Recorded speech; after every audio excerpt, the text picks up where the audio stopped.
The title of my panel here today, for the panel to address, is making use of your data, of your class data, what matters.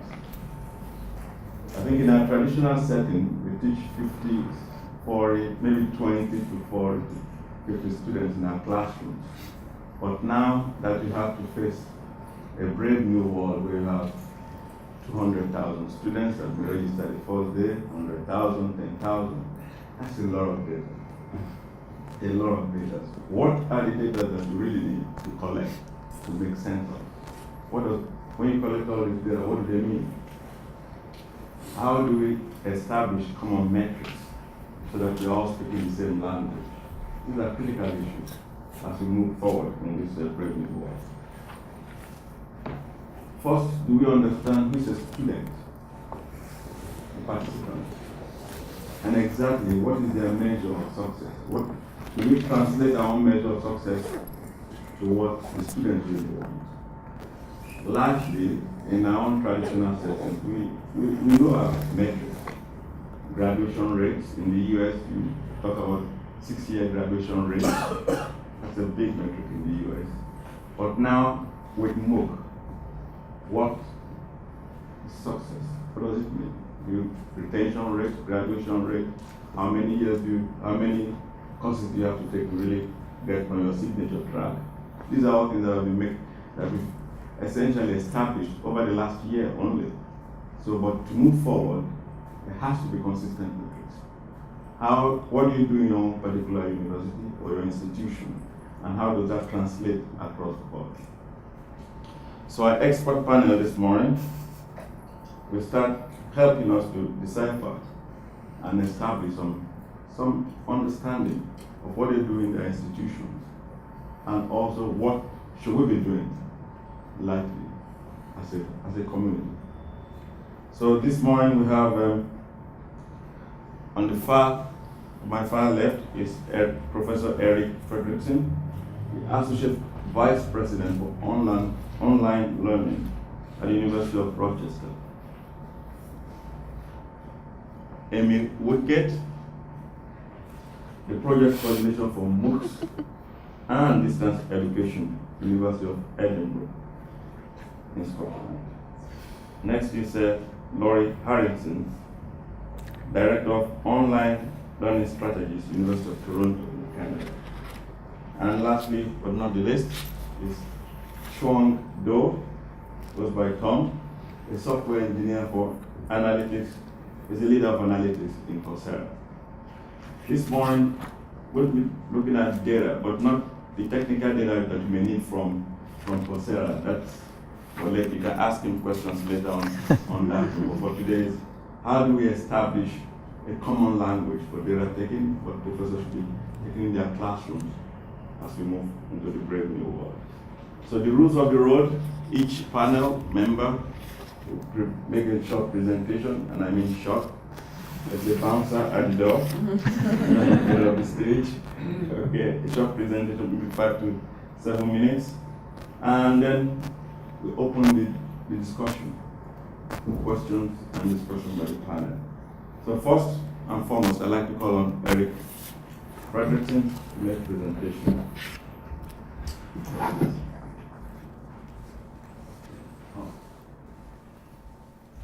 Okay. Good morning. Good morning. Okay, can you hear me okay? Yeah. How many people have heard of the University of Rochester? That doesn't work. This doesn't work? It works Really? only for you. Oh, it only works for the recording. Yeah, So I need to stand in You front need to of stand right Is there. that better? That's better.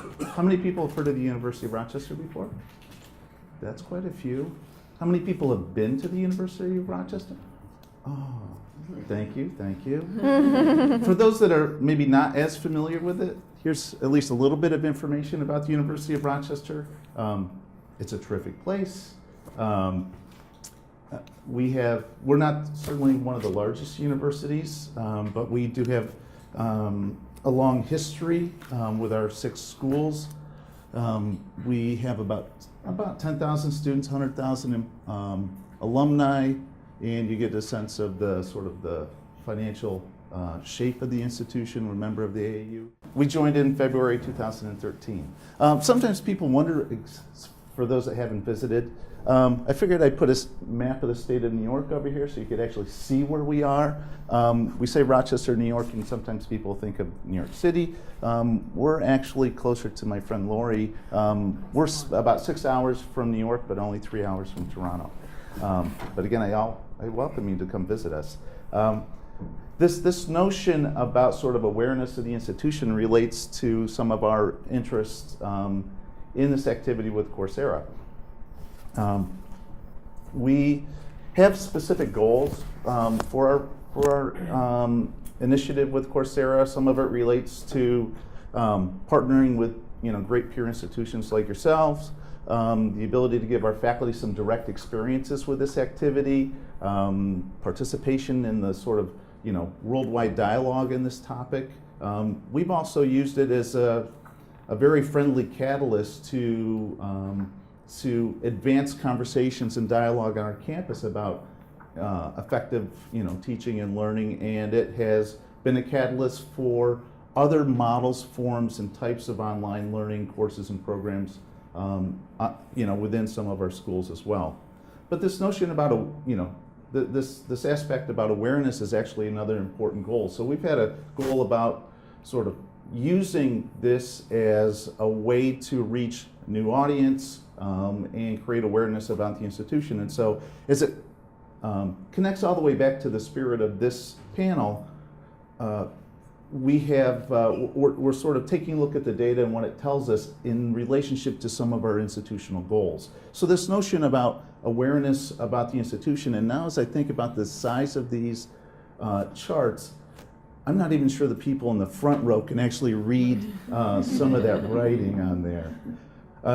Well, let me at least do my best to sort of walk you through that. The top chart relates to sort of what I would call sort of academic preparation or achievement of the students. And so the top part are students with doctoral degrees, and then the sort of orangish is people with master's degrees, and then you can kind of follow the bars as they come down through there. Baccalaureate degrees, associate degrees. All right. So what we're seeing here is the vast majority of the students coming into these Coursera courses already have college degrees. So that's one aspect of this. This chart here relates to tracking the international versus U.S. domestic students, and so another aspect of reaching a new audience with a really high quality academic experience. This one over here really hits at the heart of the matter. The blue at the bottom relates to, I've never heard of the University of Rochester before ever, and that's actually 45 to 50% of the students coming in here. And the red is, I might have heard the name, but that's about it. So what we're seeing in these courses is about 95% of the students coming in have very, very little connection to the institution, to the University of Rochester, prior to this experience. And so we're taking a look at some of this data as it relates to achievement of university goals. Okay, so that's one. And I think I should be able to get through this in about an hour now. All right, so what else? How else are we thinking about data? As I'm sure all of you know, there's been sort of two types of stories in the media about all of this massive open online course experience. One sort of typical dimension is, oh my God, look at all the great, the unbelievable enrollments, and MOOCs are like the greatest thing that ever came about, right? Or the sort of other aspect of that is, look at the completion rates. MOOCs are the sort of the worst thing that ever happened, and aren't they all terrible? I would suggest, and I would actually sort of return the favor to Daphne about a shout out that she in her opening presentation. I would sort of connect with some of the things she was talking about yesterday in terms of this aspect of there's more to this completion story than that sort of they're either great or they're horrible. I think that's a somewhat superficial sort of way to look at this. So we've been trying to take a look at the data around completions and think that there's a little bit more interesting story. And so if you can follow me here, the blue are enrollment numbers for the 9 courses that we've done so far. The red is active. So the red is sort of students that actually came into the course. So as you know, the blue, and when we say enrollment, is not really the same sort of enrollment that you're familiar with on your campus, where you go to the registrar, you may pay tuition bill, you talk to your talk to your advisor, you may do a bunch of things. This blue enrollment is more similar to sort of bookmarking a web page about a course that you might like, right? So we're seeing some follow-up here, fall off here to active that you actually came in.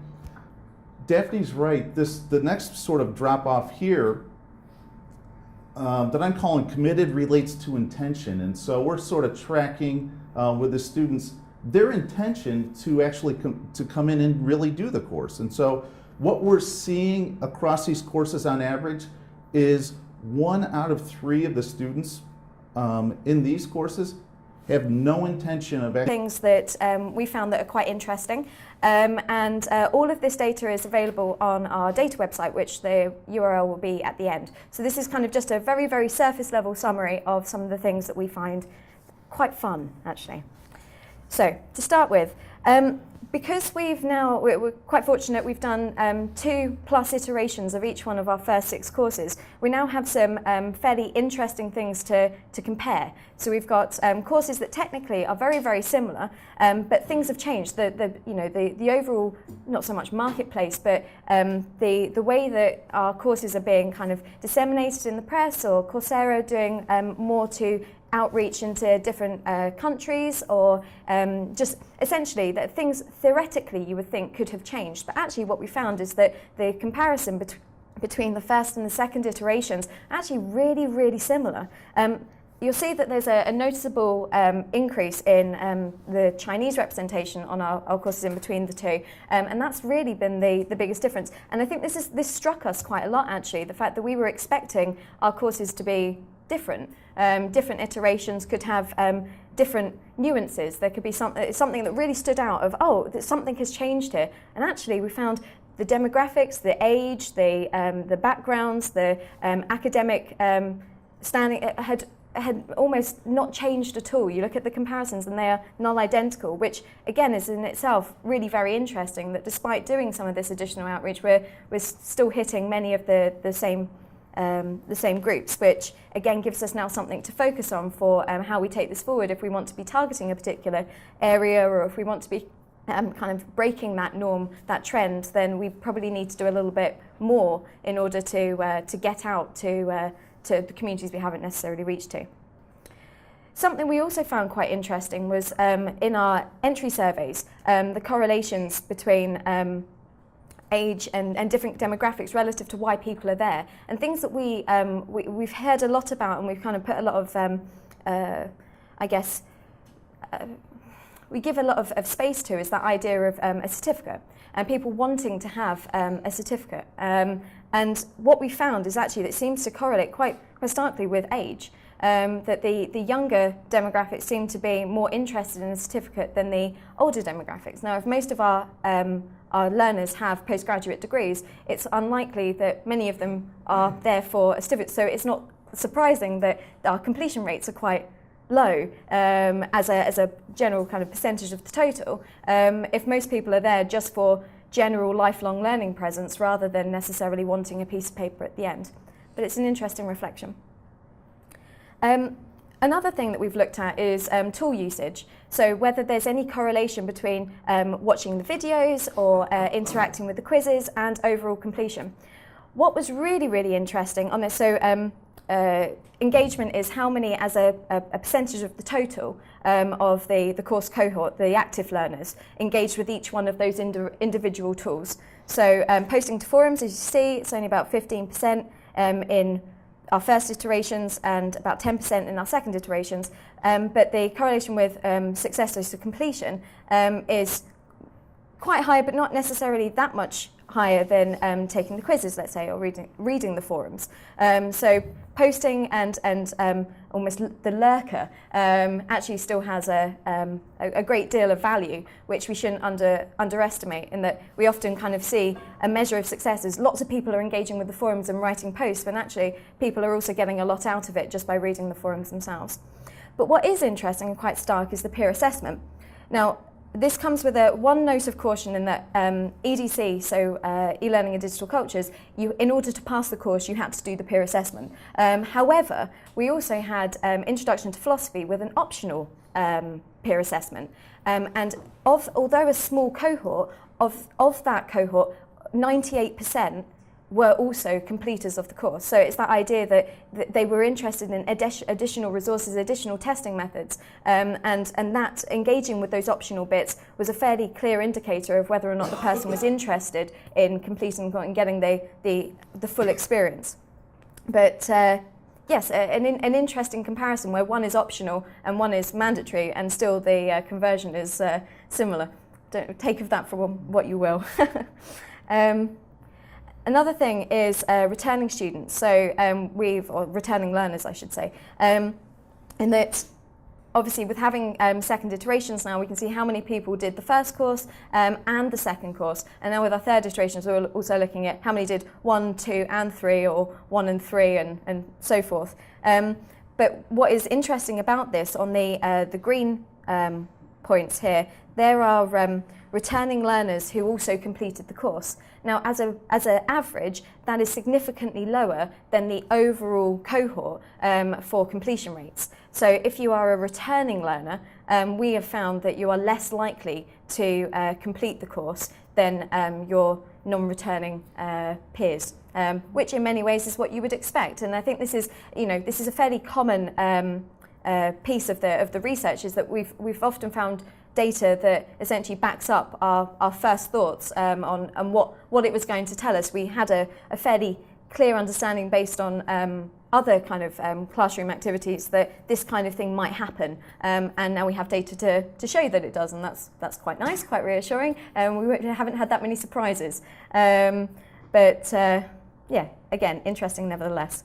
Another thing that we did was look at Twitter activity. So we were logging all the kind of Twitter interactions on given hashtags, and we've put that into social network analysis tools to see what that tells us. And as you would expect, the academics and almost the community TA aspect has significantly more connections, and you can kind of see them fire off to one another and drill down into it, which is quite interesting. But the volume of activity is also in itself quite astounding, that around a course, even on Introduction to Philosophy, that wasn't centered around social media, a similar kind of activity thread is seen that it stretched far wider than perhaps we were expecting, and lots of retweets beyond those that were necessarily participating in the course, which again is quite exciting. This is one of my last piece about social network analysis, that we started off looking at connections to the academic. And as you would expect, forum posts typically centre around, if an academic has written something, or a community TA or a TA, people gravitate towards it. It's got the staff badge, it has an element of formality. One thing we thought, what would be really interesting to see whether people cluster. And one thing that we found that they did cluster noticeably around was geographic location. And this is interesting because that isn't something that's tagged in your profile. It's not, you don't search for people that are like-minded or of a similar location to yourself. However, it might link for a number of factors around language or around the time of day that people are accessing the course. But there is a very stark kind of correlation between forum posts and clustering around certain time zones and certain geographic locations, which we'll also share. This is just one example from Equine Nutrition, but the same trend is seen across all of our courses, which is quite interesting. And that's it. That's just a brief thing. So if anyone's interested in any more of the data, everything is open. So if we're hoping to open our scripts as soon as possible. So all of the kind of the network analysis, etc., for you to put onto your own courses. But in general, if you like any of the Jai, if you like them, then they're yours. We're trying to do as much open stuff as we can. So learn more. Thank you. Hi, I'm Laurie Harrison. I'm the Director of Online Learning Strategies at the University of Toronto. And we've been working in the MOOCosphere since, I guess, July 2012. We have 12 MOOCs that we've developed and are running, or some still in development, various stages. And actually, full disclosure, we're actually one of the universities that is a partner with another MOOC platform as well, so some of our research actually crosses over between platforms, which is also interesting. So we've had a bit of a discussion here about some of the uses for monitoring for institutional purposes, a little bit of a dip into evaluation around how we might think about what's happening in those courses to inform our course design. And then with Amy's presentation, tipping a little bit into educational research. And that's where the conversation that I like to have with you today is more situated, is in the educational research quadrant. And it's pretty exciting to people because, of course, we have data, and all the data people get very excited about the data. So the quantitative folks, their eyes light up. But we actually, when we've been going about a number of research projects, we've applied for funding and we've gotten some different researchers from our Faculty of Education. If you have a Faculty of Education, you'll find many people there who are interested in your data. But when we have a team that's been looking at the big picture and looking at how we can think about the various dimensions of research that we want to approach. And we ended up with this diagram, and I thought I'd share it with you because it's a bit of an underpinning of how we're thinking about what data we should be looking at and how to understand its meaning. And the main message that I'd like to share with this slide is that context really matters. So the data as data doesn't mean a lot. But what we've been looking at is first of all, the social environment, of course, always frames the understanding. And we're interested in, of course, student intent, as Amy's been describing, but we're also quite interested in instructor intent. So if you look at this quadrant, what I'm suggesting here is that we have this consideration of instructor intent, and we look at how does that align with design outcomes in the MOOC. We look at the student intent, what were they after, as reflected in surveys that they've completed, and then we can look at what their either events and patterns of activity were, or the actual learning outcomes as measured by completion of quizzes or an entire MOOC. So when we look across these various quadrants, we can think about the alignment horizontally, but it's also interesting to think about the alignment vertically. So the instructor designed with this intent, but then we find that the learners come in and they may have very different agendas than what we may have thought. And then similarly, that would reflect in the design and learning outcomes as well. And the data, how we're using it, we have a range of interests. How many people were in the session yesterday about pedagogy and research just after lunch? Were very many people? Because there was quite a lot of conversation about some of these pieces. We have some researchers who are interested in more neurobiological processes. We had a conversation yesterday about the impact of negativity and some of those kinds of issues, or what their predisposition is for motivation and so on. We also have people who are interested in the events, sort of the mechanisms of the learning process. And then we certainly look at what their dispositions and attitudes of both instructors and students are through the process. Okay. So I want to focus for a moment on that instructor intent, moving away from the qualitative sphere for a moment, so all the data people just take a deep breath, and we'll think about qualitative topics for a moment. We have a project where we're looking at instructor intent and what their design goals are. And we're observing this pattern where we see on the one hand that there are some instructors that are very closely linked with their existing course design, and they're replicating that experience in the MOOC space very closely, and they're mapping it to existing learning outcomes. And our observation is that there's a sort of continuum that goes along, and we have some other instructors that are much more interested in community outreach and connecting with those who are interested in the discipline, or they hope would be interested, or maybe it has to do with outreach around recruitment and visibility of your institution, or you have a specialized program you want to promote, or a research center that has an area of differentiation that they're trying to make visible. So we see that depending on where the instructors or the sponsoring division sits with their goals, that we can see quite a range of design decisions coming out of that. So there may be one of the things that we've observed is that the ones that are more closely linked to learning outcomes and the sort of existing courses tend to be really focused on the content production, the very content focused to the video production and the content of the assignments and assessments. And the folks who are a little bit more on the community and outreach side, they're much more interested in the processes, structuring the discussions, looking at the social networking, and facilitating the whole conversation around it. I have one anecdote. I had on the outreach and sort of community side, we have a couple of courses. One of them is the social context of mental health and illness, which has got quite a lot. The community conversation is quite active. And another one, Aboriginal worldviews in education. And I was working with this instructor, teaches a graduate course. He's making it into a MOOC about this topic.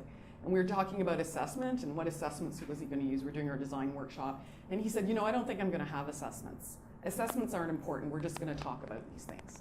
So as a starting point for the instructor, we did actually, in the end, build in assessments. We did have formative quizzes and peer assessments that were highly successful.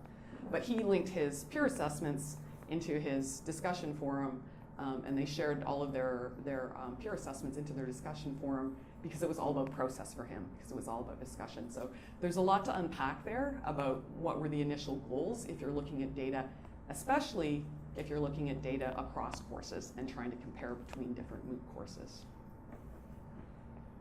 Someone asked yesterday in that session whether anybody was discussing the impact on faculty.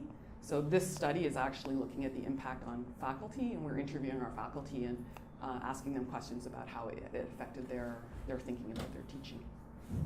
Oh, sorry. So the focus on content mastery and the focus on process and peer interaction. So some of the projects that we have are funded by the Athabasca Fund, the MOOC Research Initiative that some of the speakers yesterday were referring to.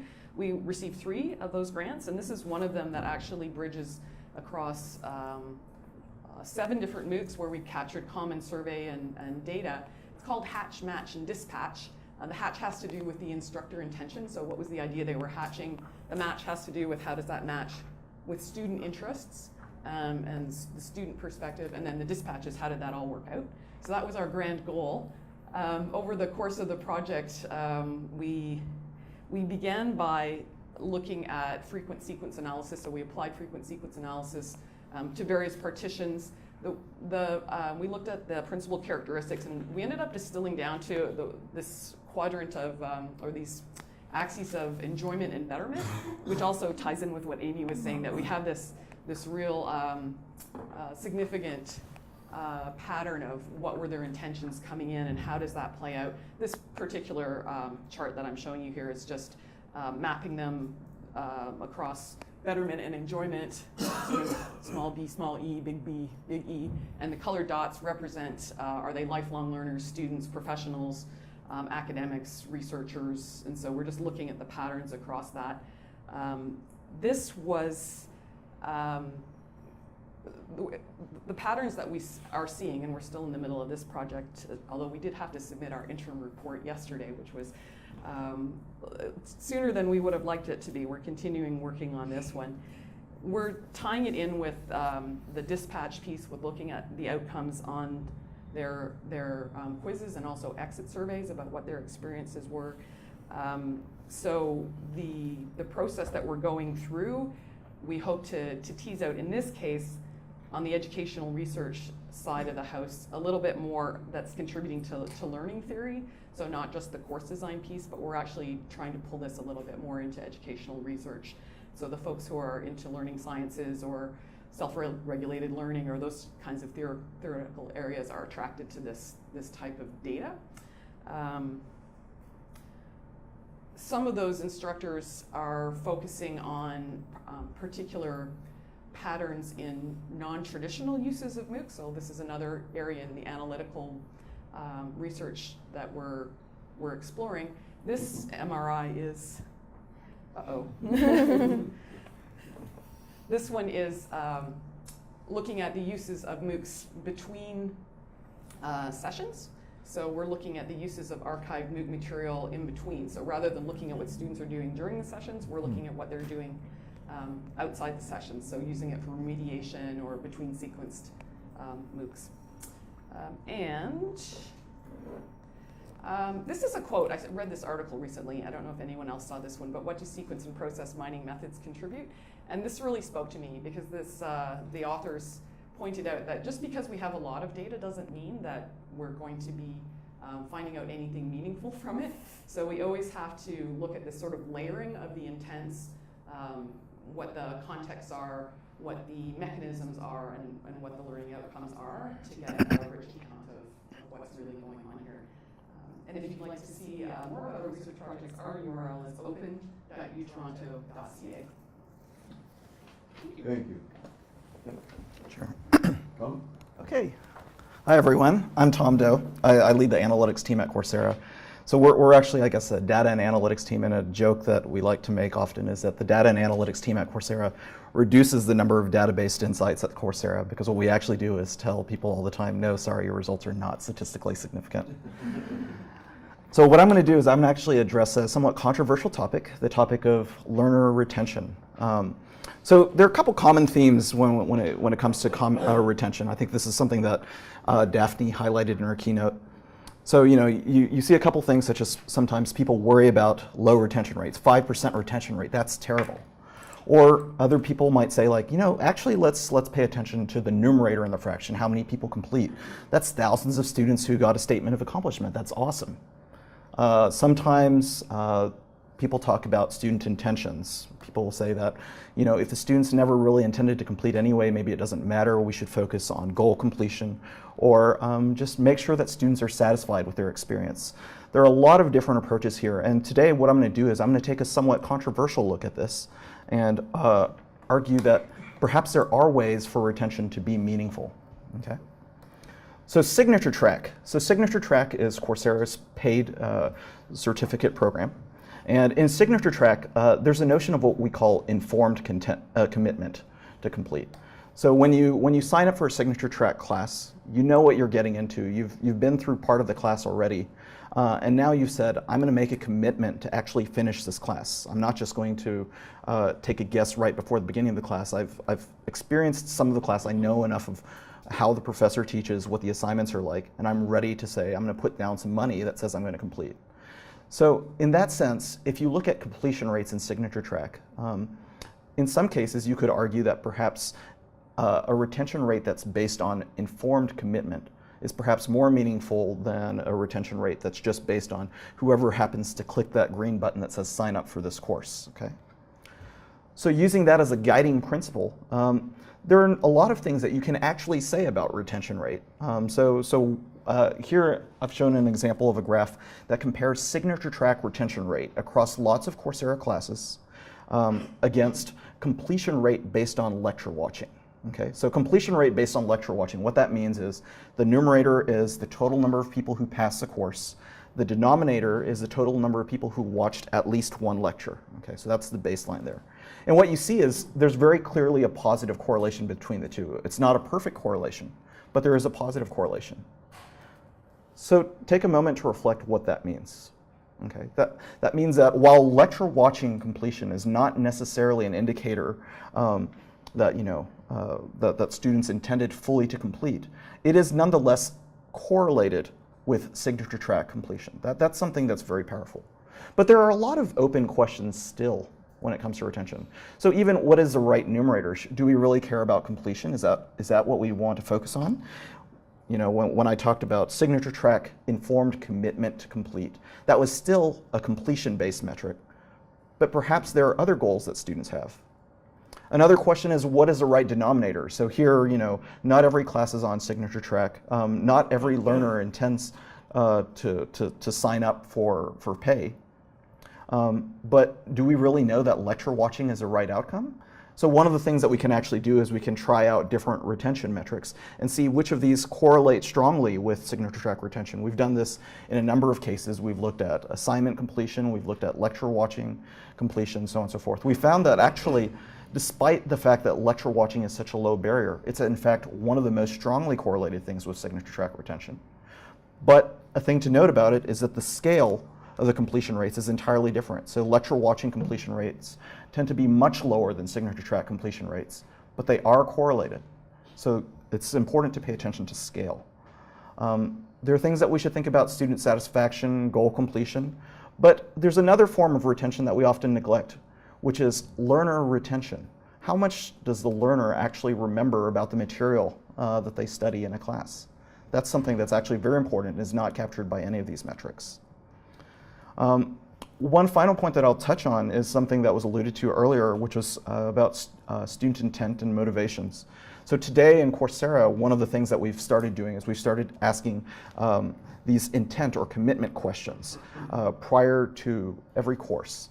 What we're actually planning to do is we're planning to extend this throughout the course to be able to poll users so that we have an understanding of the changing landscape of commitment and intent as students go through a class. But stated behavior is one thing. There's also observed behavior. How do we know whether students are getting out of a class what they really want? One way to look at that might be to look at, how long do students stay on the Coursera platform?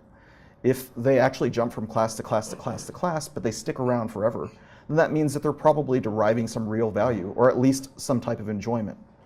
So this might be another metric that we could use. So to get a handle on this, I think you'll see that in the dashboards that we're releasing, there are a lot of ways in which our dashboard design has been very influenced by our understanding of what retention is, what it means and what it doesn't mean. And for those who want to dive a little bit further, there are ways to get to know your data in a more intimate way. We offer lots of exports that either you can download manually off our website or that you can request through our data export request form. What excites me the most about all this is that, in some sense, I think we're just really getting started here. What's most important about retention is not just simply to establish some accounting metric, but to actually figure out what can we do with these retention numbers, how can we actually improve education.